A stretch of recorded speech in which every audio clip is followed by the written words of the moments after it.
एक गरीब परिवार की कहानी। गांव की एक छोटी सी झोपड़ी में एक गरीब परिवार रहता था।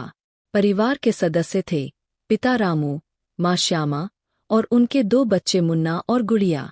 वे अपने छोटे से जीवन में खुश थे, लेकिन गरीबी उनके जीवन को कठिन बना देती थी। रामू गांव में मजदूरी करता था और श्यामा घर का काम करती थी।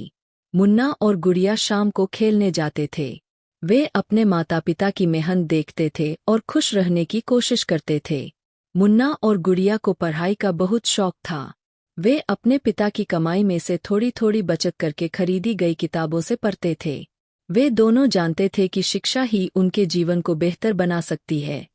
एक दिन मुन्ना और गुड़िया का स्कूल जा रहा था, पर उनके पास स्कूल फीस देने के लिए पैसे नहीं थे।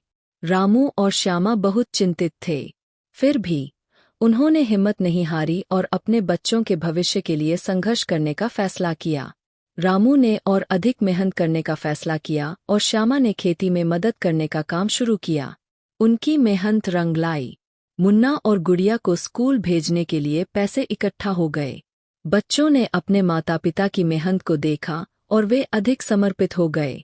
मुन्ना और गुड़िया ने अच्छे अंक प्राप्त किए और उनकी कठिनाइयों के बावजूद वे हमेशा मुस्कुराते रहे। वे अपने माता पिता की आशा को निराश नहीं होने दिए। वर्षों बाद मुन्ना और गुड़िया बड़े हो गए। मुन्ना ने इंजीनियरिंग की पढ़ाई की और गुड़िया ने शिक्षक बनने का निर्णय लिया।